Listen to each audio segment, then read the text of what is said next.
بسم اللہ الرحمن الرحیم۔ ہارون رشید کا عرض کر رہا ہوں، السلام علیکم ورحمۃ اللہ وبرکاتہ۔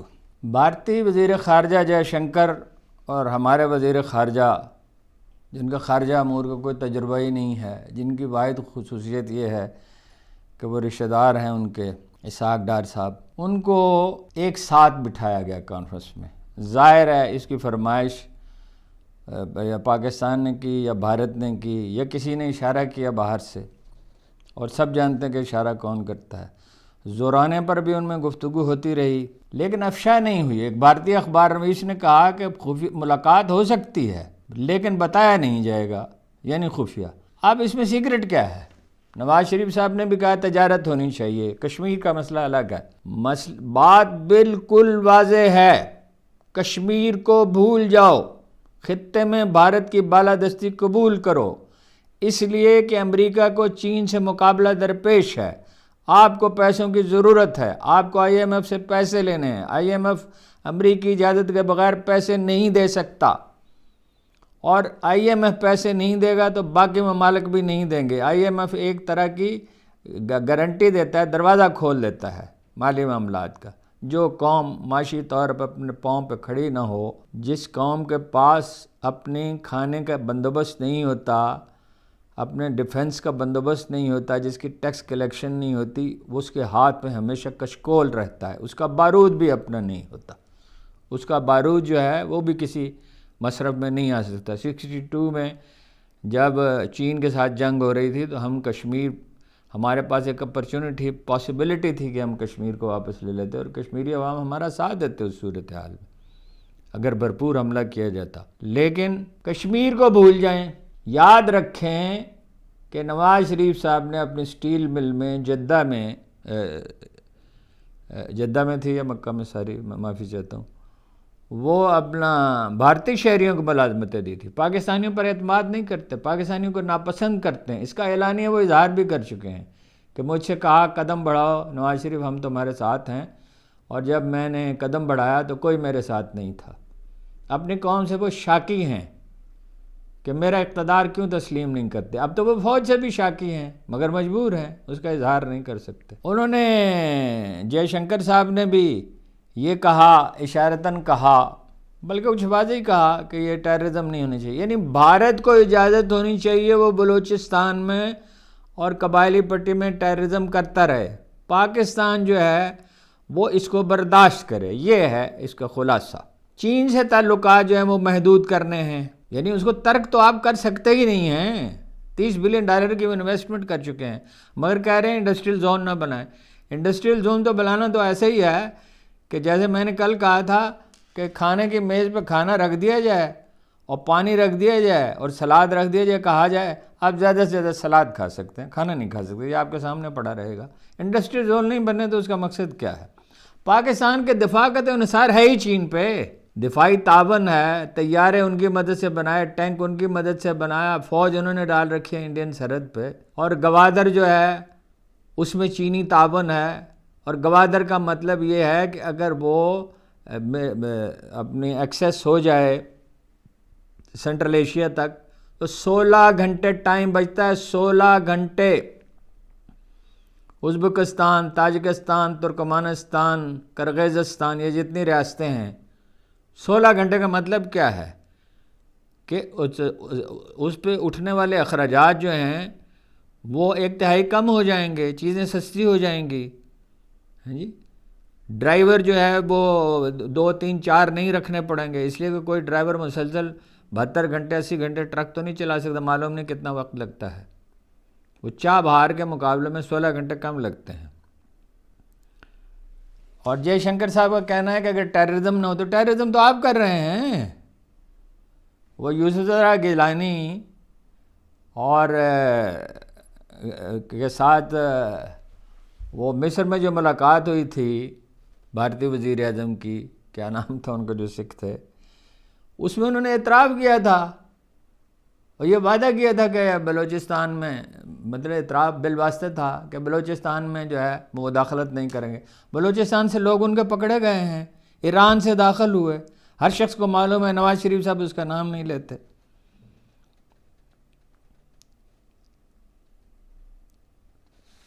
بس اس میں مطالبات بنیادی یہی ہے کہ پاکستان کشمیر سے دستبردار ہو جائے مکمل طور پر۔ غلام اسحاق خان نے کہا تھا ایٹمی پروگرام پہ جب انہیں دھمکی دی گئی، جو میں کئی دفعہ یہ واقعہ بتا چکا ہوں، وہ موجود تھے، اپنا جنرل حمید گل موجود تھے، سیکرٹری خارجہ موجود تھے، وہ سفید بالوں والے جو بعد میں کرکٹ بورڈ کے چیئرمین ہو گئے تھے، غالباً عابدہ حسین بھی موجود تھیں، اور بھی کئی لوگ موجود تھے۔ تو انہوں نے جب دباؤ ڈالا کہ یہ آپ ایٹمی پروگرام جو ہے یہ اس کو بند کریں، تو غلام اسحاق خان نے کہا کہ وہ ان کے الفاظ یہ تھے کہ آپ کے اس کے گھر کے پیچھے ایک تالاب ہے جس میں ایک بطخ ہے، یہ بطخ جو ہے وہ تیر رہی ہے اور بطخ کی طرح تیرتی ہے، بطخ کسی آوازیں نکالتی ہے، مگر آپ کہتے ہیں یہ بطخ نہیں ہے۔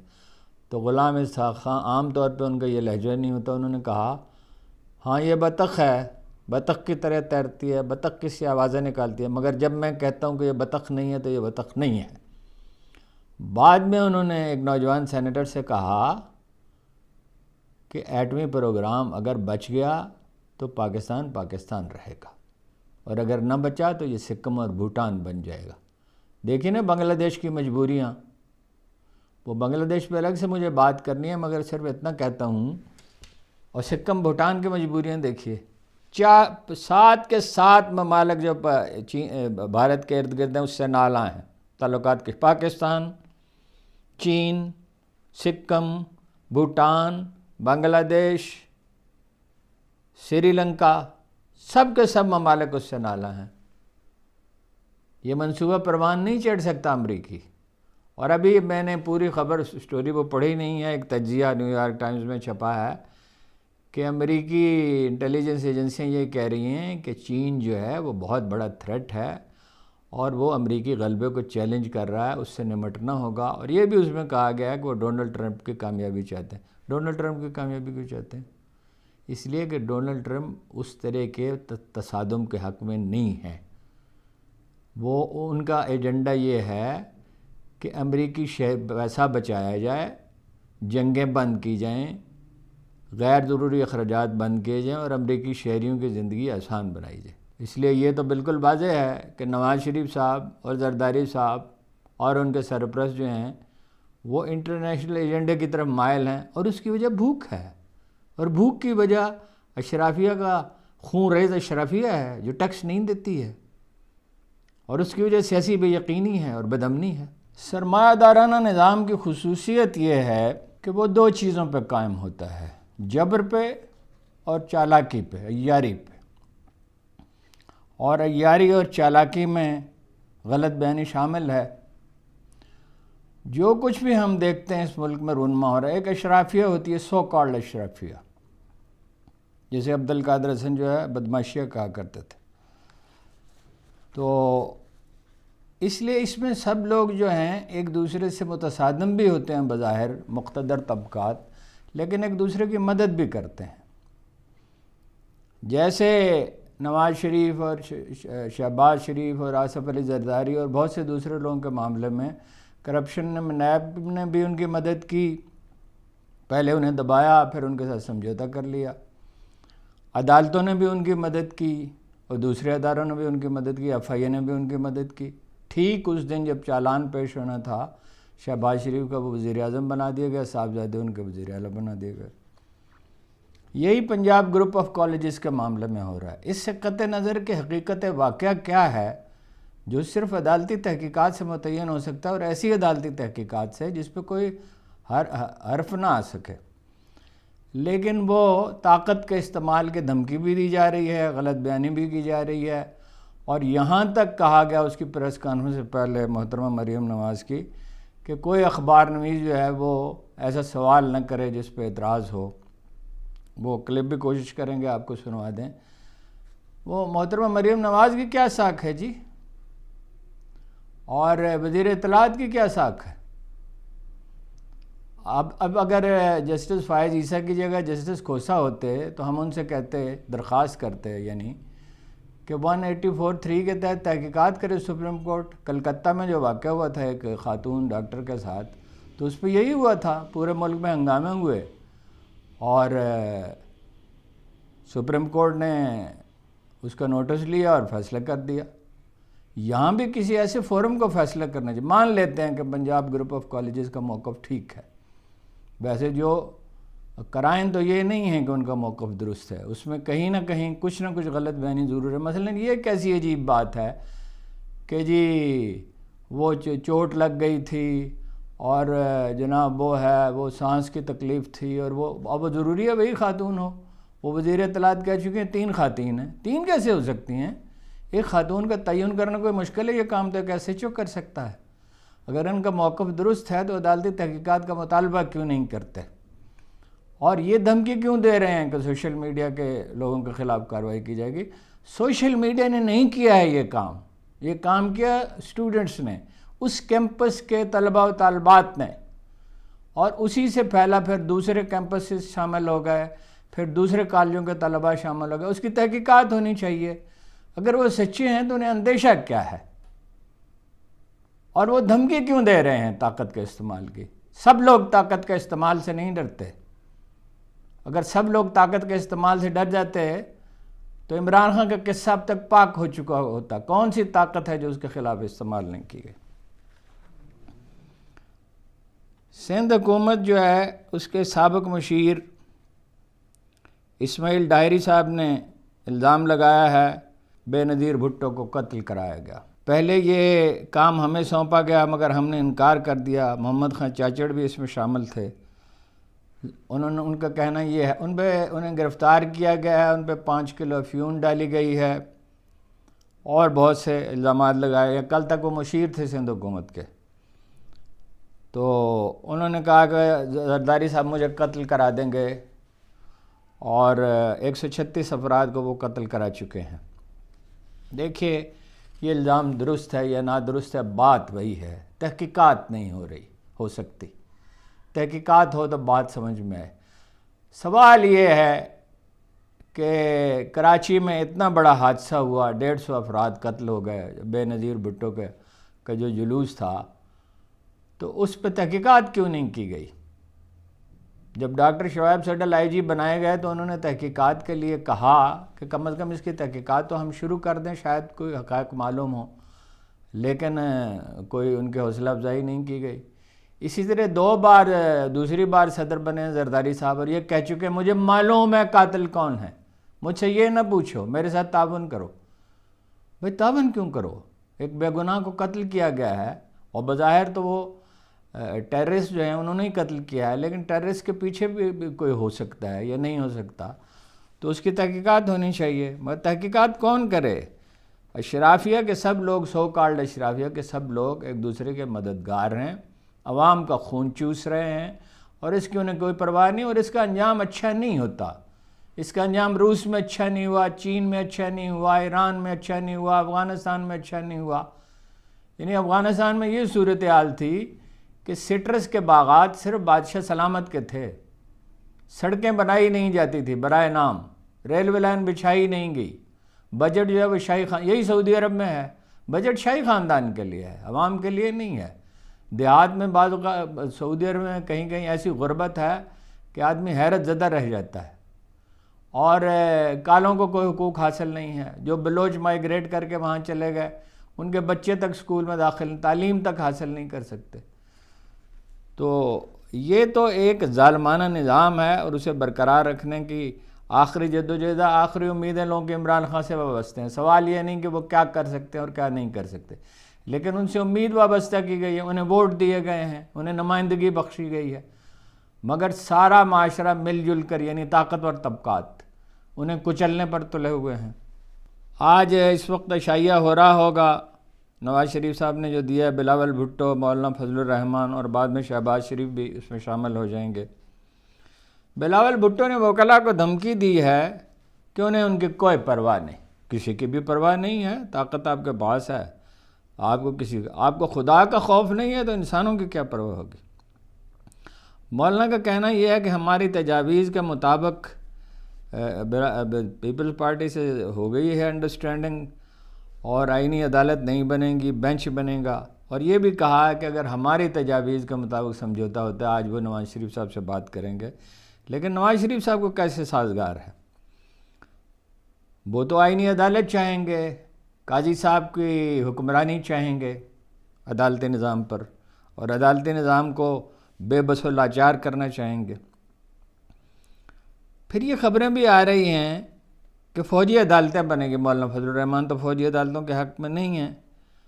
سیاسی مقدمات جس کے لیے یہ ساری تگودو کی جا رہی ہے وہ تو ہیں ہی 0.5%، آدھا فیصد ہیں، اور وہ عمران خان سے متعلق ہیں، اور ان مقدمات میں ان کی ضمانتیں ہو چکی ہیں بیشتر میں، اور سب جانتے ہیں کہ مقدمات جو ہیں ان کی نوعیت کیا ہے، کس لیے قائم کی گئی ہیں۔ مولانا فضل الرحمان کی مزاحمت سے صورتحال بہتر ہوئی ہے، لیکن اب وہ مصالحت کی طرف مائل نظر آتے ہیں۔ لیکن مصالحت تو انہیں تب کرنی چاہیے اگر بنیادی مطالبات مان لیے جائیں، تھوڑی بہت لچک تو دکھائی جا سکتی ہے۔ تو خیر یہ پتہ چل جائے گا معاملہ کیا ہے، کوئی ٹمپٹیشن انہیں ہو رہی ہے یا نہیں ہو رہی۔ خورشید شاہ کا کہنا ہے کہ 4 جماعتوں کے ڈرافٹ کو یکجا کیا گیا ہے۔ یکجا کرنے کا کیا مطلب ہے؟ ایک جگہ رکھ دیا میز پہ، اس سے کیا وہ یکجا ہو گئے؟ 4 ڈرافٹ موجود ہیں، یکجا کیا؟ ایسے الفاظ کا انتخاب کرتے ہیں کہ معاملہ کچھ اور ہوتا ہے اور تاثر کچھ اور پیدا ہو جاتا ہے۔ یکجا کیا کیا گیا ہے جی؟ اگر یکجا کیا گیا ہے تو ان میں تو ساری جماعتوں کے، یعنی جو اپوزیشن کی پارٹی مولانا فضل الرحمان کے اور پی ٹی آئی کی تجاویز تو بالکل مختلف ہیں، تو یکجا کیسے ہو سکتی ہیں؟ اور اگر اس سے مراد یہ ہے کہ اسے ایک نیا مسودہ بنایا گیا ہے تو اسد قیصر تو اس سے اتفاق نہیں کرتے۔ اور یہ کہا خورشید شاہ نے کہ پی ٹی آئی کی درخواست پر جو خصوصی کمیٹی ہے پارلیمان کی، اس کا اجلاس کل تک ملتوی کر دیا گیا۔ شیری رحمان کہتی ہیں، یہ خورشید شاہ یہ کہتے ہیں، شیری رحمان کہتے ہیں اتفاق رائے نہیں ہو سکا۔ اسد قیصر صاحب کہتے ہیں کہ حکومت جھوٹ بول رہی ہے، وہی پرانا مسودہ ہے۔ اور مولانا فضل الرحمان کہتے ہیں کہ آئینی عدالت، جیسے میں نے عرض کیا کہ آئینی عدالت کے مطالبے سے پیپلز پارٹی پیچھے ہٹ گئی ہے۔ حفیظ اللہ نیازی اور مشہور وکیل عقیل ملک صاحب کہتے ہیں کہ 19 کو پیش کر کے آئینی ترمیم 21 کو منظور کر لی جائے گی۔ مسودہ تو نہیں دیا گیا، ارکان اسمبلی کو بھی، وزراء کو بھی نہیں دیا گیا، تو دال میں کچھ کالا ہے، بلکہ دال ہی کالی ہے ساری۔ دوسری طرف جو ہے وہ جبر کا سلسلہ جاری ہے۔ ڈاکٹر زرکا کے اپاہج بیٹے کو 6 دن پہلے اٹھایا گیا تھا، اسپیشل چائلڈ کو معافی چاہتا ہوں، اپاہج نہیں کہنے چاہیے۔ اچھا، کسی کے رشتہ دار غائب ہیں، کسی کے رشتہ دار جیل میں ہیں۔ اب سرکاری اخبار نویس نے یہ کہا ہے کہ عمران خان کو جب تک یہ قصہ نہیں ہو جاتا ملاقات کی اجازت نہیں دی جائے گی، اور جب تک ترمیم، یعنی میں نے اس سے یہ اخذ کیا اور کچھ لوگوں نے کہا بھی ہے کہ ترمیم جب تک منظور نہیں ہوگی۔ اختر مینگل صاحب کہتے ہیں میرے 2 سینیٹرز پر کو ایجنسیاں ہراساں کر رہی ہیں، ہراساں، اور میں اس کے سوا کچھ نہیں کر سکتا کہ ان سے کہوں کہ وہ مستعفی ہو جائیں۔ وہ خود بھی مستعفی ہو چکے ہیں، اور اب نظر آتا ہے کہ انہوں نے صحیح فیصلہ کیا تھا۔ ایسی بے بسی کے ساتھ سینٹ میں بیٹھنے کی ضرورت کیا ہے کسی آدمی کو جو کوئی عزت نفس رکھتا ہو۔ شاندانہ گلزار کہتی ہیں کہ خاتون ممبر کے 75 سالہ والد کو ہاسپٹل سے اٹھا لیا گیا اور ان سے کہا جا رہا ہے کہ وہ ووٹ دیں، بیٹی کو سمجھائیں۔ اچھا، یہ جو رپورٹ آئی ہے پمس کے ڈاکٹروں کی، جس کی بالواسطہ طور پر تائید کی ہے پی ٹی آئی کے چیئرمین نے، بیرسٹر گوہر علی خان نے، اس پہ حیرت ہے۔ کہا کہ وہ بالکل فٹ ہیں، بالکل فٹ ہیں، کمال ہے، اور مگر 5 دن سے ان کا معدہ خراب ہے۔ جو آدمی بالکل فٹ ہوتا ہے اس کا 5 دن معدہ خراب رہتا ہے۔ معدے کی خرابی ایک صحت مند آدمی میں، جو مضبوط آدمی ہیں، ورزش کرتے ہیں، 1 دن میں ٹھیک ہو سکتی ہے، 1 دن میں نہیں تو 2 دن میں ٹھیک ہو سکتی ہے۔ اس کا مطلب ہے کھانا ٹھیک نہیں دیا جا رہا۔ پھر یہ ہے کہ معدے کی خرابی تو ساری بیماریوں کی جڑ ہے۔ معدے کی خرابی کا مطلب ہے اعصابی کمزوری، اعصابی کمزوری کا مطلب ہے بھوک کا خاتمہ، بھوک کے خاتمے کا مطلب ہے مزید نقاہت اور مزید پیچیدگیاں۔ ورزش آدمی کر نہیں سکتا، تو مکمل فٹ کیسے ہو گئے جی؟ اور بلڈ پریشر ٹھیک ہے اس لیے مکمل فٹ ہیں۔ اور ان کو کیا پڑی تھی بالواسطہ طور پہ تائید کرنے کی بیرسٹر گوہر علی خان کو؟ یا تو یہ چیزوں کو سمجھتے نہیں ہیں یا کچھ اور معاملہ ہے۔ امریکہ نے کہا ہے کہ بھارت پر کینیڈا کے الزامات کی نوعیت بہت سنگین ہے اور بھارت کو ان الزامات کو سنجیدگی سے لینا چاہیے۔ وزارت خارجہ کے دفتر خارجہ کے ترجمان میتھیو ملر نے کہا کہ بھارت پر ہم اپنا موقف پہلے ہی واضح کر چکے ہیں، ایک شہری کے قتل پر ہم سنجیدہ ہیں۔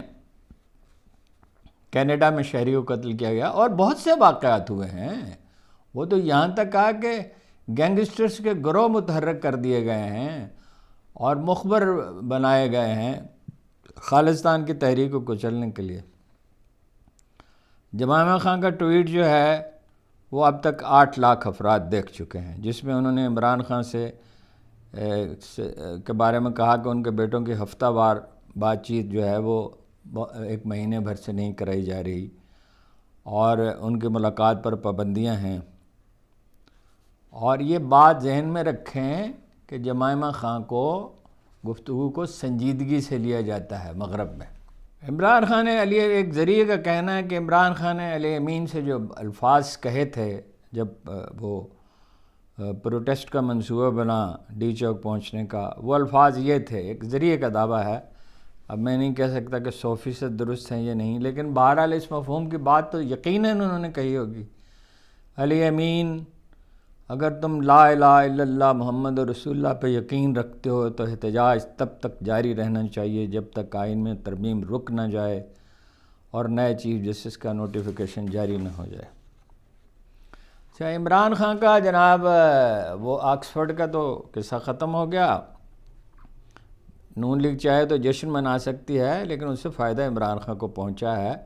وہ تو دلیل انہوں نے یہ دی ہے کہ ایک آدمی جو سیاسی ہے وہ اپنا سیاست میں ملوث ہے، سیاسی منصب ہے اس کے پاس یا سیاسی سرگرمی میں شریک ہو تو اسے یہ ذمہ داری نہیں سونپی جا سکتی۔ لیکن عمران خان کو اس سے کوئی نقصان تو نہیں ہوا، اس سے فائدہ بھی ان کے قد و قامت میں اضافہ ہوا ہے، آکسفورڈ یونیورسٹی کو بھی اس سے فائدہ ہوا ہے،